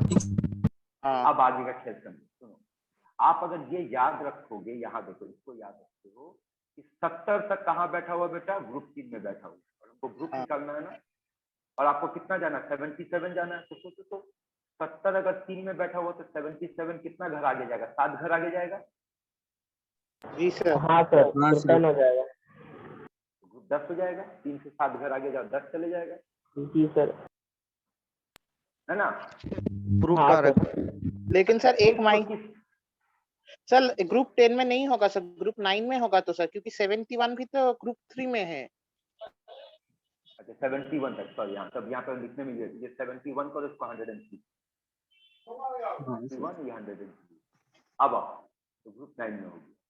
अब आओ एटीसी को कैसे सॉल्व करेंगे बेटा? एटीसी तो आसान है, यहाँ से देख के सॉल्व हो जाएगा। देखो हाँ सर, ग्रुप हो गया, पीरियड हो गया 6 और ग्रुप हो गया 83 है ना। 16 2 घर पीछे चले। हाँ सर 4 16, घर पीछे करना, 4 घर पीछे, 4 घर पीछे। 4 घर पीछे 14 4 14 होगा। 14 86 है। हाँ ठीक है जी अब सर। 100 का देखो, बोले सर 100 तो कैलकुलेट करने का जरूरत ही अगर नहीं है। जरूरत नहीं है, पीरियड 7 और ग्रुप आप 3। 100 इसमें आएगा कि नहीं? हाँ हाँ सर। और 62 में लेंथनाइट में आ गया। और 62 भी तुम्हारा इसमें चला जाएगा। देखो हाँ मतलब ग्रुप 3 और पीरियड 6। क्लियर है? हाँ सर। हाँ सर। क्लियर है बेटा लोग यहाँ तक? जी जी सर। चलिए अगला कुछ अब पढ़ने जाते हैं। क्या हुआ, खाली जा रहा है? अगला टॉपिक क्या पढ़ने जा रहे बेटा? शील्डिंग है सर। क्या? Shielding effect. आइए समझते हैं ये क्या होता है शील्डिंग इफेक्ट या शील्डिंग इफेक्ट। यहाँ ध्यान से समझना बेटा, कई सारा स्पीड अच्छा है जी, हम खाए 3 डॉग। हाँ बहुत अच्छा था, कितना अच्छा था। यहिया म्यूट करो माइक। हेलो यहिया। सुन लिए। हाँ और हम लोग भी सब सुन लिए। सर खाइएगा आप भी। नहीं ऑनलाइन नहीं खाते बेटा, ऑफलाइन खाते हैं। तुमका वहां से कैसे भेजेगा बे, जो डायलेक्ट मारा खाइएगा? हाँ, सर बेटा? इतना खाना आप पढ़ाई का ऑनलाइन खिला देते हम लोग को, थोड़ा सा आप भी खा लीजिए। है ना, नहीं तो खिलाएगा कैसे, जरा हम भी सुने। वहां से का फोटो भेजेगा कि सर फोटो देख करके खा लीजिए, गधा कहीं का बे, डायलेक्ट मारता है। बेटा लो आओ, सबका ध्यान हमको यहाँ पे स्क्रीन पे चाहिए। स्क्रीन में सब अच्छे से समझ लो। स्क्रीन में है, आइए देखते हैं।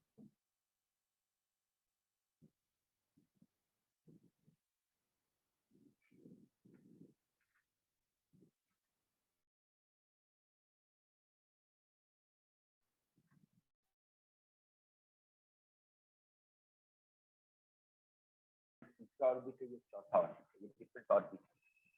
और इस ऑर्बिट में यहाँ पर मान के बैठो, कौन बैठा हुआ है? इलेक्ट्रॉन बैठा हुआ है। कुछ लैंग्वेज अब आपको समझना है यहाँ पर।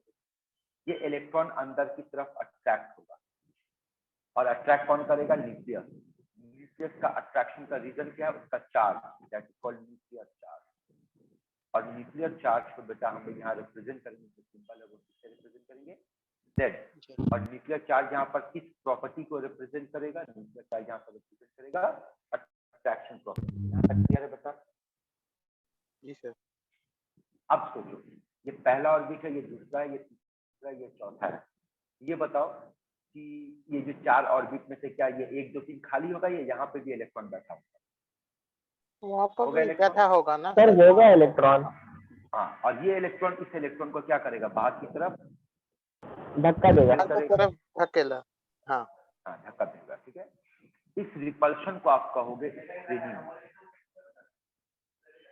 और सिंबल जो होगा सिग्मा। ठीक है यहाँ तक? हाँ सर। अब ये बताओ, यहाँ पर दोनों काम हो रहा है, अट्रैक्टिव फोर्स भी है, रिपल्सिव फोर्स भी है। बोलो कौन सा फोर्स बड़ा लग रहा है आपको? सर रिपल्सिव ज्यादा बड़ा लग रहा है, करीब में।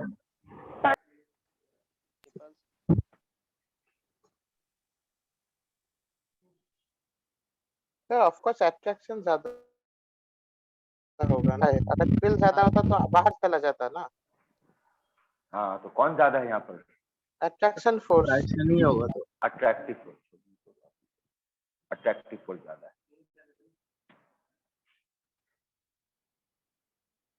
कितना ज्यादा है?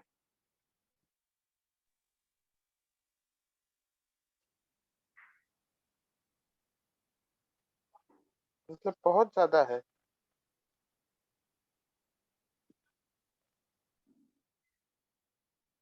मतलब Z टाइम्स ज्यादा है। रख देगा यार। अच्छा सॉरी सर रिपल्शन से बहुत ज्यादा है। हाँ वही तो बोल रहे हैं।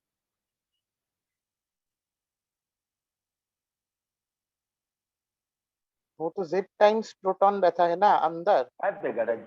सिंपल सोचना, सिंपल सोचना।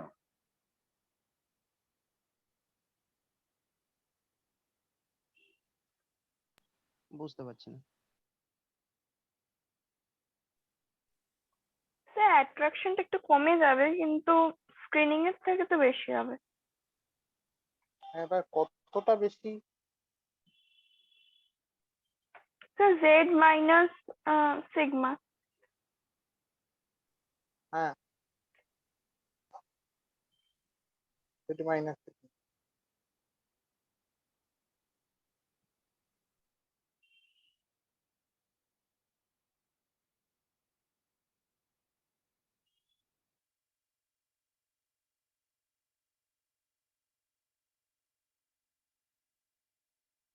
सुनो बात को, अब लैंग्वेज पे ध्यान देना बेटा, ठीक है। न्यूक्लियर चार्ज, पहले एक लैंग्वेज सुनो। न्यूक्लियर चार्ज है नाम, सिंबल है जेड, माने अट्रैक्शन। यहां पर याद रखना, नाम क्या है, स्क्रीनिंग, सिंबल क्या है, सिग्मा, माने क्या है, रिपल्शन। अब इन दोनों में अट्रैक्टिव फोर्स और रिपल्सिव फोर्स में अगर आपसे पूछा जाए कि कौन सा फोर्स बड़ा है, तो आपका जवाब होगा अट्रैक्टिव फोर्स बड़ा है बेटा। कितना बड़ा है, बोले सर जेड माइनस सिग्मा इतना बड़ा है। देखो तो बात समझ में आ रहा है?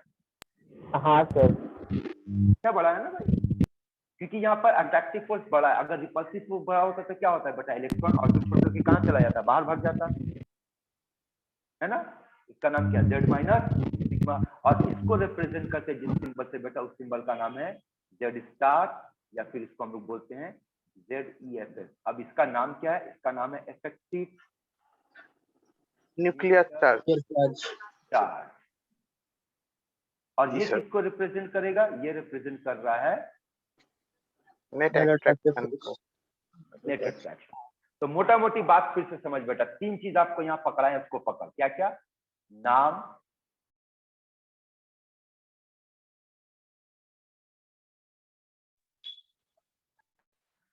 नाम क्या है, सिंबल क्या है, और माने क्या है। तो बोलो, अगर नाम है न्यूक्लियर चार्ज तो सिंबल होगा जेड, माने होगा अट्रैक्शन। अगर नाम है स्क्रीनिंग तो सिंबल होगा सिग्मा, माने क्या होगा, रिपल्शन। और अगर नाम है बेटा इफेक्टिव न्यूक्लियर चार्ज तो सिंबल होगा जेड स्टार, और माने क्या होगा इसका, तो माने होगा नेट अट्रैक्शन। यहाँ तक क्लियर है, लैंग्वेज समझ में आया? हाँ सर। अच्छा, अब एक लॉजिक से सोच कर देखो, लॉजिक से सोच कर देखो बेटा कि ये मेरा न्यूक्लियस है और ये लास्ट ऑर्बिट है और यहाँ इलेक्ट्रॉन बैठा हुआ है। अब अगर किसी वजह से जेड स्टार बढ़ गया, जेड स्टार बढ़ने का मतलब जेड स्टार पढ़ने का मतलब मतलब न्यूक्लियर चार्ज बढ़ गया। अट्रैक्शन बढ़ा। हाँ, इफेक्टिव एंड में बढ़ा। हाँ सर। और अगर अट्रैक्शन बढ़ेगा तो बोल एटम का साइज छोटा होगा। बढ़ गया। छोटा होगा। क्या होगा, छोटा। ओ अच्छा, अट्रैक्शन बढ़ा है। हाँ सर, छोटा होगा। और अब इसी लॉजिक को फिर से सोचो, यहाँ पर देखो, मान लो ये आपका न्यूक्लियस है, ये इलेक्ट्रॉन है बाहर, और यहाँ पर क्या हो रहा है, रिपल्शन हो रहा है, ये बाहर की तरफ धक्का खा रहा है, मतलब सिग्मा बढ़ गया। तो सिग्मा बढ़ जाएगा तो एटम का साइज बढ़ जाएगा। बढ़ेगा। ये जो कुछ भी पढ़े बेटा, इसका पढ़ने का रीजन ये है कि ये हम लोग को आइडिया देता है कि एक एटम के अंदर में कौन सा फोर्स किस हिसाब से काम कर रहा है, कितना काम कर रहा है। और अगर ये फोर्स का नॉलेज रहेगा तो आप पता कर सकते हैं कि एटम का साइज घटेगा या बढ़ेगा, छोटा होगा या बड़ा होगा। यहाँ तक मैटर क्लियर है बेटा, आगे बढ़े। हाँ सर। चलिए अगला टर्म देखो क्या पढ़ने जा रहे हैं। Calculation of sigma. Calculation of sigma में आपको एक रूल फॉलो करना, उस रूल का नाम क्या है, स्लेटर्स रूल। ठीक है, स्लेटर्स रूल। और ये रूल क्या कहता है पहले वो समझो। ये रूल बोलता है कि अगर आपका इलेक्ट्रॉन एस में है या सी में है, अगर आपका इलेक्ट्रॉन डी में या एस में है, और वो एस इलेक्ट्रॉन कहाँ पर है, लास्ट ऑर्बिट में है या सेकेंड लास्ट ऑर्बिट में है या रेस्ट ऑफ द ऑर्बिट में, बाकी का ऑर्बिट में, आपको कुछ वैल्यूज दिया गया है, ये वैल्यू आपको रखना है। इसको नोट कीजिए, 0.35, 0.85, 1, 1, 1, 0.85। और ये जो भी वैल्यू दिया गया बेटा, याद रखना ये सारा वैल्यू सिग्मा पर इलेक्ट्रॉन, एक एक इलेक्ट्रॉन का वैल्यू है। जल्दी से उसको नोट करो, फिर यूज करें करना सीखेंगे इसको हम लोग। जी सर।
हो गया बेटा लोग नोट?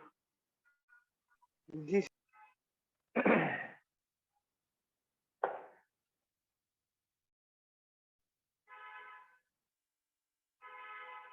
सारे लोगों का हो गया बेटा?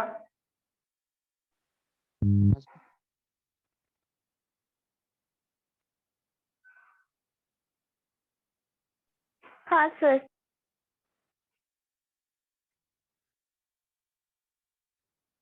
चलो अब देखो, यहाँ पर अब अगर बात करते हैं, मान लो एक क्वेश्चन आप लोगों के लिए कि आपसे कहा गया effective nuclear charge of Mn पता करो, Mn का इफेक्टिव न्यूक्लियर चार्ज। तो भाई Mn का इफेक्टिव न्यूक्लियर चार्ज निकालने के लिए आप क्या करोगे? इफेक्टिव न्यूक्लियर चार्ज का फॉर्मूला क्या पड़ेगा? Z minus sigma. और Mn का एटॉमिक नंबर कितना होता है? 25, यानी Z का वैल्यू मिल गया 25 माइनस सिग्मा। बस अब ये सिग्मा को कैलकुलेट करना सीख लो। तो अगर आप सिग्मा को कैलकुलेट करना सीख जाओगे बेटा, तो सारा का सारा खेल आप खुद से कर पाओगे। और यही चीज अभी हम लोग पढ़ने जा रहे हैं, करने जा रहे हैं कि सिग्मा का वैल्यू क्या होगा। ठीक है,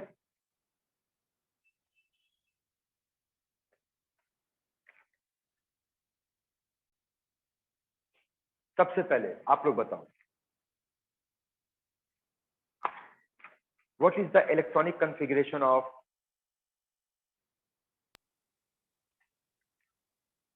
1s2, 2s2, 2p6, 3s2, 3p6, 1s2, 2s2, 4s2, 2p6, 4s2, 3s2. 3p5. Sir argon 4s2 3p5।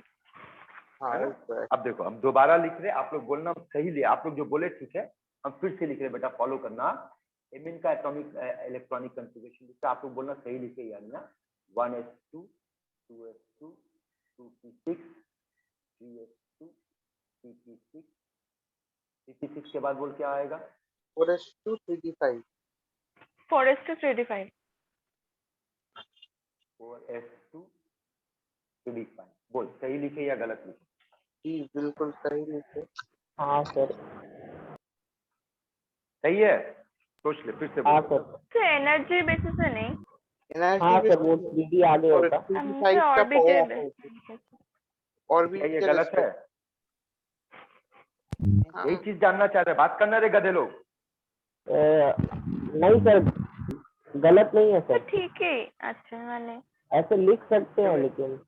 हाँ लिख सकते, ये बात समझो। ऐ सुनो, बात ध्यान से समझना, यहाँ बहुत लोगों को लगेगा ये गड़बड़ है ना, इसको समझना है आपको, समझो। आपको ये नहीं बोला गया कि पहले, आपको ये सिखाया गया कि पहले इलेक्ट्रॉन किस में डालना है। तो इलेक्ट्रॉन का नियम के हिसाब से 3p के बाद पहले इलेक्ट्रॉन किस में डालेंगे? 4s में। 4s में, है ना?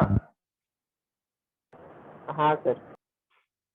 हम लोग तो 4s में इलेक्ट्रॉन डाले हैं, उसके बाद किस में डालेंगे? 3D में। 3d में। तो ठीक है, हम लोग इलेक्ट्रॉन डालने में गलती नहीं किए बेटा, इसलिए हमारा वो आंसर गलत नहीं है, वो सही है। अब आगे की बात है, यहाँ तक तो हो गया। अब ये ध्यान में आपको रखना बेटा कि जब इलेक्ट्रॉनिक कॉन्फ़िगरेशन लिखोगे तो कोशिश करना कि सारे ऑर्बिट्स को एक साथ दिखाया जाए, ताकि आप उसको यूज कर पाओ। सारे ऑर्बिट्स को एक साथ दिखाया जाए का मतलब क्या हो रहा है, और यहाँ दिखाते हैं। इलेक्ट्रॉनिक कॉन्फ़िगरेशन लिखने के बाद आप क्या करोगे, उसको 3 हिस्से में बांटोगे। किन किन हिस्से में बांटोगे? ऊपर देखो, last orbit, second last orbit and rest of the orbit में बांटो। तो बोलो ये कौन है? ये लास्ट ऑर्बिट है। लास्ट ऑर्बिट है। ये कौन है? Second last. ये कौन है बेटा? Rest of the orbit. अब अगर सोचो तो अगर हम यहाँ 4s लिखते और यहाँ 3d लिखते तो इस तरीके से भाग कर पाते? नहीं सर, दिक्कत होता है ना, दिक्कत तो समझ में क्यों ऐसा लिखा गया। अब आप हाँ क्या सर। करोगे, बस अब आपका काम क्या करना, वो ये करने के बाद बोलो रूल बैठाने के लिए क्या करना है बेटा, याद रखना। यहाँ पर एक और पॉइंट मिस करके यहाँ बता दे आप लोगों को, ये जो याद रखना स्क्रीनिंग इफेक्ट काम करता है ना, हमेशा कहाँ काम करेगा, याद रखना। ये स्क्रीनिंग इफेक्ट हमेशा कहाँ काम करता है बेटा? Last orbit. देखो ना, अभी आपसे ये सवाल भी पूछे थे कि इलेक्ट्रॉन लास्ट ऑर्बिट में बैठा हुआ अंदर की तरफ अट्रैक्ट होगा या इलेक्ट्रॉन लास्ट ऑर्बिट में बैठा हुआ बाहर की तरफ रिपेल होगा। तो लास्ट ऑर्बिट का खेला है, और लास्ट ऑर्बिट यहाँ पर कौन है बेटा, ध्यान से देखो, 4s। तो लास्ट ऑर्बिट में इलेक्ट्रॉन किस में बैठा हुआ है? sp_df बोल। एस। तो आप ये वाला पूरा लाइन का इस्तेमाल करोगे, ये पूरा का इस्तेमाल करोगे। आप कैसे इस्तेमाल करोगे ये देखो, बोलो लास्ट ऑर्बिट में कितना इलेक्ट्रॉन? 2, और हर एक इलेक्ट्रॉन की वैल्यू 0.5। सेकेंड लास्ट ऑर्बिट में कितना इलेक्ट्रॉन? काउंट कर, 13, और हर एक इलेक्ट्रॉन के लिए 0.85। और इसके लिए कितना बेटा? 10 इलेक्ट्रॉन। 10।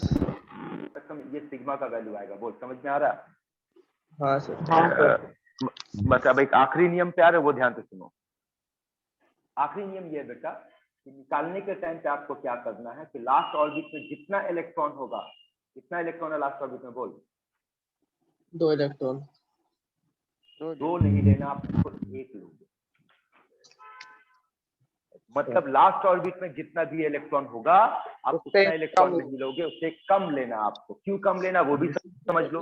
आप क्या निकाल रहे बेटा? रिपल्शन। ध्यान से सुनो, आपको ये याद रखना है कि एक कम लेना। क्यों कम लेना, उसका रीजन ये याद रखना बेटा कि आपके पास, ऐसे समझो कि टोटल आपके पास एमएन में कितना इलेक्ट्रॉन है? 25 इलेक्ट्रॉन है। हाँ सर। ठीक है चे, दूटो रूम 25 इलेक्ट्रॉन है ना?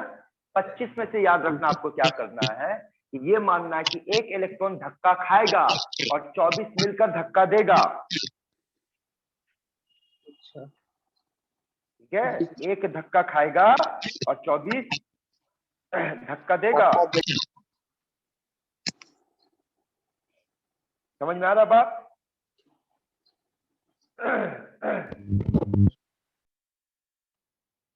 ए बेटा लो बात कर यार, बोलना बेटा। हाँ सर। है ना, ये सिंपल बात ऐसी दिमाग में रखो ना कि आपको हमेशा एक इलेक्ट्रॉन कम लेना है बेटा, ये याद रखना।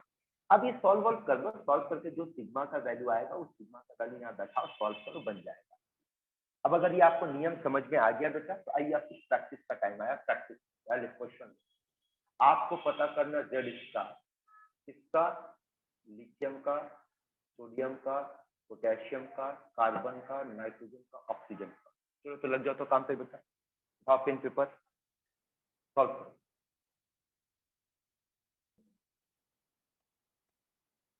लिथियम का आंसर बेटा, लिथियम का अगर आप कैलकुलेशन करने जाएंगे तो आप बोलो लिथियम के मामले में सिग्मा का वैल्यू कितना आया, 1.7, और जब इसका वैल्यू आएगा 1.7।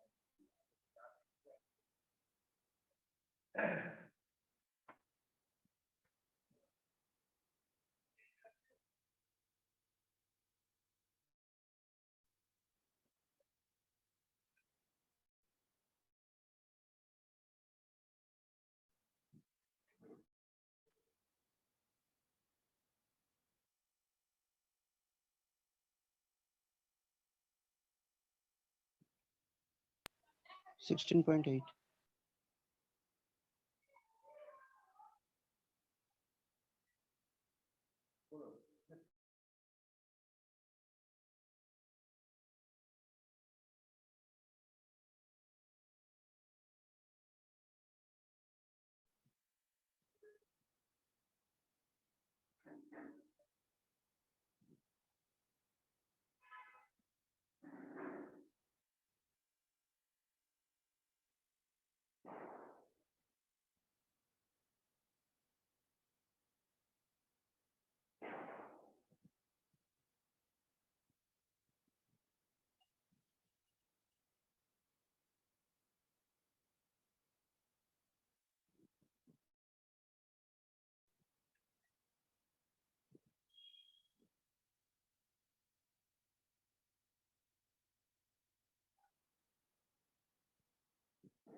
बात करो, रिप्लाई करो। हाँ सर आप डिस्कशन चाहिए, कौन सा डिस्कशन चाहिए, किसमें गड़बड़ है बोलो, बातचीत करें। पर आपका आवाज बहुत धीमा आ रहा है। बोल रहे बेटा सारा आंसर दे दिए हैं, देखो कौन सा क्या डाउट है, दिक्कत है बोलो, उस पर डिस्कशन करते हैं। Sir nitrogen atomic number. Nitrogen बोलो, नाइट्रोजन का एटॉमिक नंबर क्या है बेटा? 7। जैया तेरा साउंड बहुत डिस्टर्ब कर रहा है बेटा। सर मेरा तो माइक बंद है सर। किसी का तो है जो बार बार घों घों कर रहा है। यहाँ देखो, नाइट्रोजन का 7 का एटॉमिक नंबर क्या होगा बेटा? 1s2 2s2 2p6 है ना। आपको नियम क्या बताया गया? पहले लास्ट ऑर्बिट, फिर second last orbit, just orbit है नहीं, छोड़ दो उसको। अब लास्ट ऑर्बिट में इलेक्ट्रॉन सी में बैठा हुआ है, तो लास्ट में कितना इलेक्ट्रॉन है बेटा? बोल। 5 पर लेंगे कितना? 4 0.35 प्लस सेकेंड लास्ट में 2 इलेक्ट्रॉन इंटू 0.85। बस इसको सॉल्व करो। ठीक है। और कोई नंबर किसी को डाउट? नहीं सर। अगर नहीं तो अगला क्वेश्चन लिखो।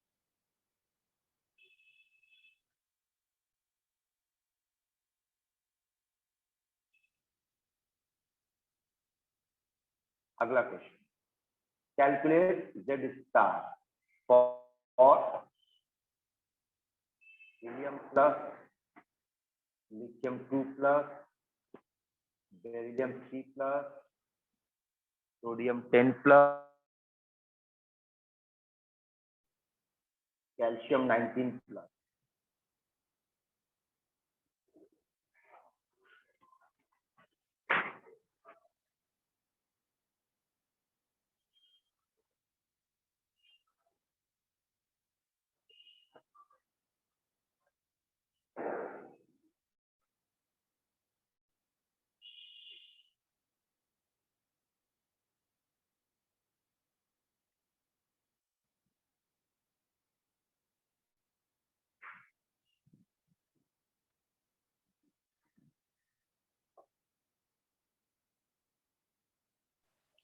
স্যার বলছি জেড এর যে ভ্যালুটা যে ওয়ান সবারই ওয়ান হবে তো স্যার।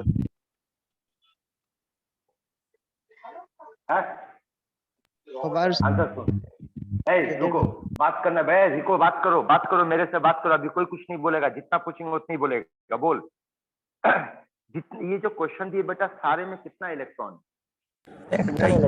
ও একটা তো है ना बात करो हाँ, जितना पूछेंगे उतना ही बोलना एक इलेक्ट्रॉन है হ্যাঁ হ্যাঁ अब ये बताओ लॉजिक से मिनिमम रिपल्शन करने के लिए कितना इलेक्ट्रॉन चाहिए तो 2 तो क्या इस खेल में रिपल्शन का खेल चलेगा नहीं सर नहीं चलेगा और अगर रिपल्शन का खेल नहीं चलेगा तो सिग्मा का वैल्यू बोल zero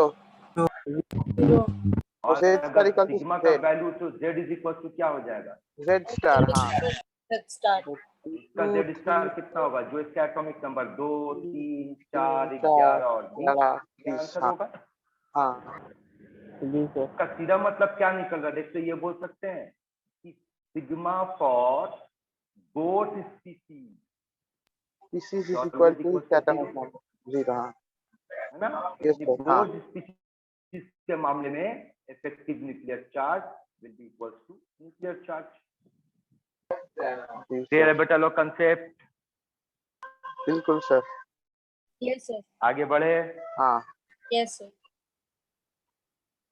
next question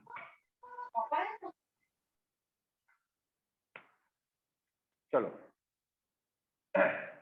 next question यहाँ जगह नहीं है यहाँ पे लिखते हैं यहाँ लिखते हैं यहाँ नहीं है तो यहाँ लिखते हैं तो जगह होगा अरे सब भर दिए कोई बात नहीं यहाँ लिखते हैं क्वेश्चन फिर क्या है if effective nuclear charge of nitrogen and magnesium are X and Y respectively, then effective nuclear charge of fluorine and strontium will be option ऊपर लिख दे रहे बेटा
सर ऑप्शन डी सर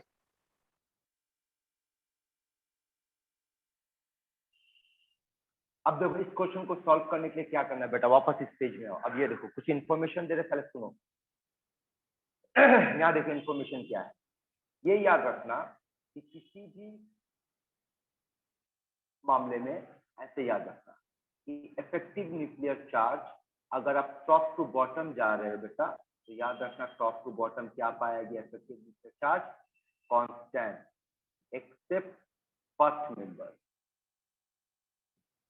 जैसे कि देखो अगर लिथियम का आंसर कितना आया था बेटा 1.7 ना सोडियम का कितना आया था बेटा देखो 2.2 पोटेशियम का कितना आया 2.2 इसके नीचे तुम रुबिडियम का सीजियम का जिसका भी निकालोगे सबका आंसर 2.2 ही मिलेगा ठीक है ना अब यहाँ पर एक और चीज देखो बोलो तो कार्बन और नाइट्रोजन में इफेक्टिव न्यूक्लियर चार्ज का डिफरेंस बोलो कितने का है डिफरेंस है सर 0.65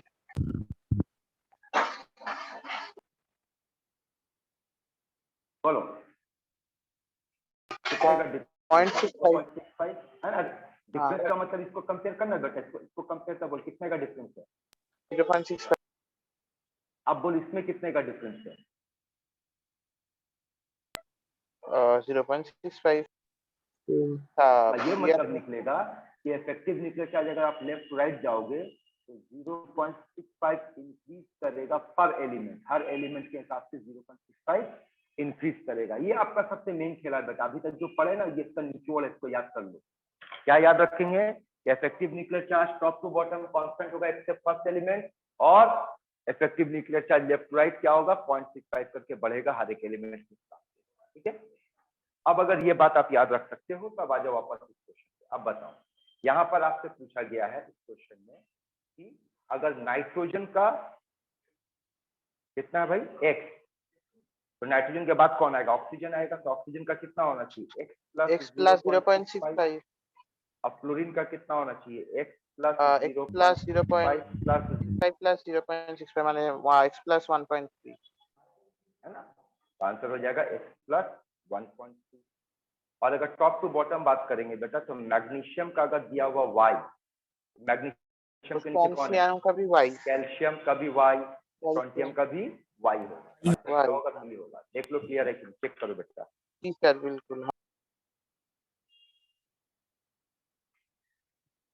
क्लियर है बेटा यहाँ तक? हाँ सर। तो सुनो, आज हम लोग पीरियोडिक टेबल का वो हिस्सा कंप्लीट किए जो एप्लीकेशन और इंफॉर्मेटिव बेस्ड था, मतलब इंफॉर्मेटिव बेस्ड था।